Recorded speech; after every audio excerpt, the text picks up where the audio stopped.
At the court, I sampled the opinion of some lawyers on some critical issues affecting the judiciary and what they think can be put in place for better performance.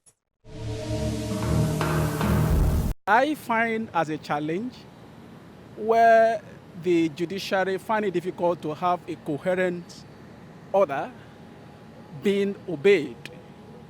And that is recently with the new legal year, as we've just resumed, we find a federal high court sitting in Abuja that, particularly in the case of FRN and Shore, where the federal high court ordered that the defendant be released. Meanwhile, the government, that the federal government, in flagrant disobedience to that court order, went to another court of concurrent jurisdiction to have the defendant arraigned. And to my greatest surprise, which I find as a challenge in the judiciary, another judge of the Federal High Court sat on the matter and refused to order for an obedience to the court order that was made by his learned brother. So these are some of the things I find that the judiciary need to be, to put up in order to move the judiciary forward. A court order should be obeyed.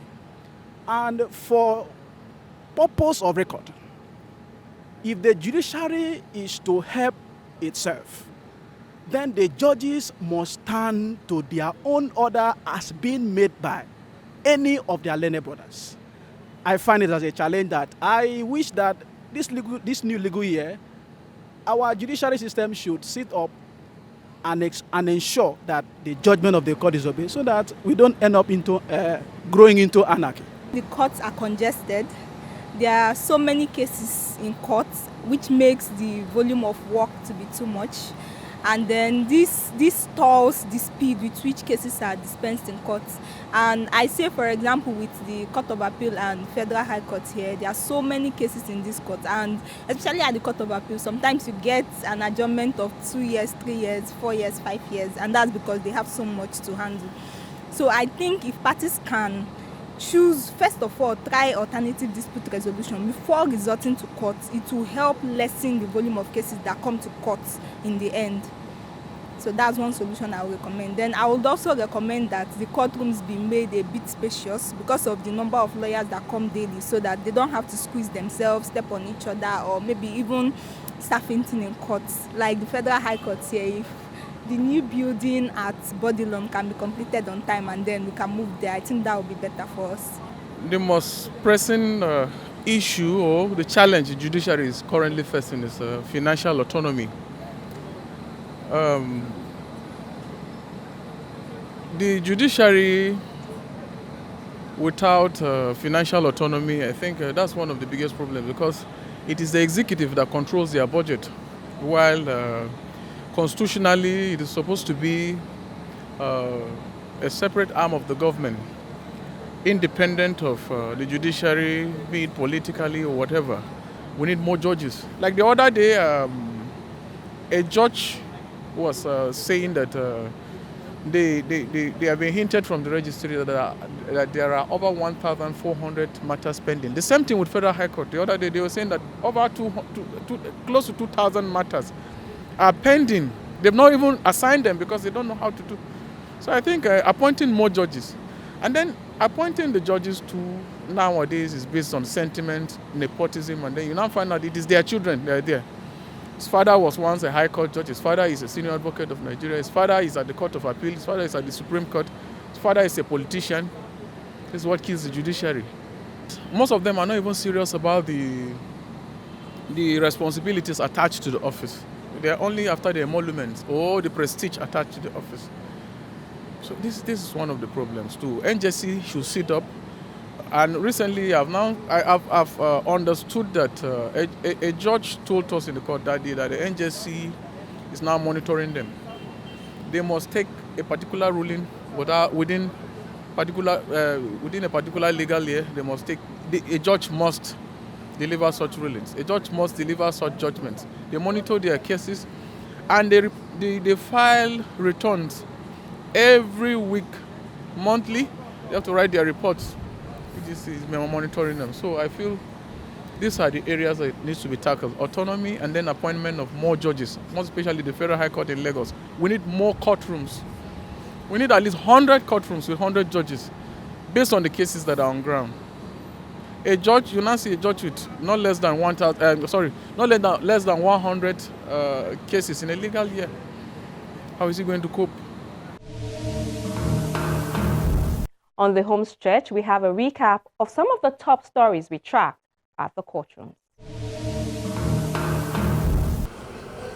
We begin with the report that the Court of Appeal in Abuja has upheld the judgment of the Election Petition Tribunal that voided the election of Dino Melaye of the People's Democratic Party as a senator representing Kogi West Senatorial District.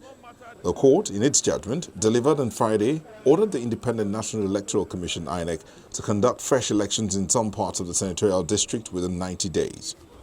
The appeal court held that there were discrepancies in the dates contained on the result sheets produced by INEC for the elections held on February 23, 2019 in the senatorial district.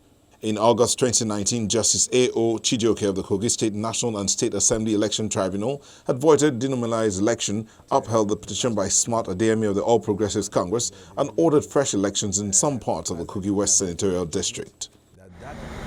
In Lagos, the Federal High Court has ordered a temporary forfeiture to the federal government, the sum of 280,555,010 naira, traced to Obinwanne George Okeke, popularly known as Invictus Obi.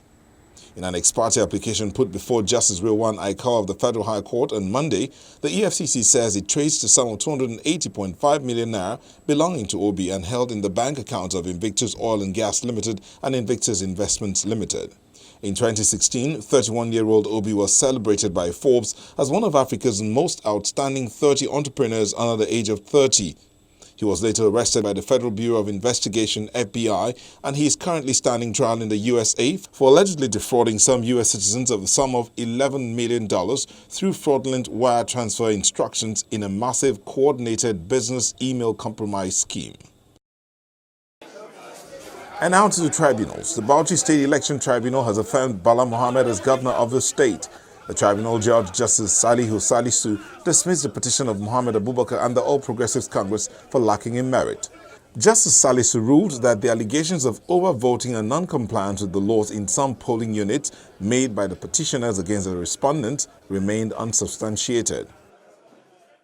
And we'll round off with the report that the Governorship Election Petition Tribunal sitting in Makadi has also affirmed the re-election of Governor Samuel Otom of Benue State. Mr. Jemel of the All Progressives Congress had challenged the return of Mr. Otom of the People's Democratic Party by the Independent National Electoral Commission on the grounds of substantial non-compliance with the provision of the Electoral Act 2010 as amended. Mr. Jemel, while testifying, urged the tribunal to declare him winner of the election on the grounds that he polled 2,224 votes more than Mr. Otom. The petitioner also tendered over 1,100 electoral documents as well as a 2019 manual and guidelines for electoral officials in 384 polling units across 11 local government areas in contention. Delivering a 9-hour judgment, the chairman of the tribunal, Justice Henry Olusi, faulted the testimonies of the petitioner's witnesses. He said none of them could substantiate their claims of overvoting and other irregularities as alleged. And that's our program this week. Thank you very much for watching. Be sure to catch the repeat on air or watch via our YouTube channel. I'm Shola Shoyeli. See you next week.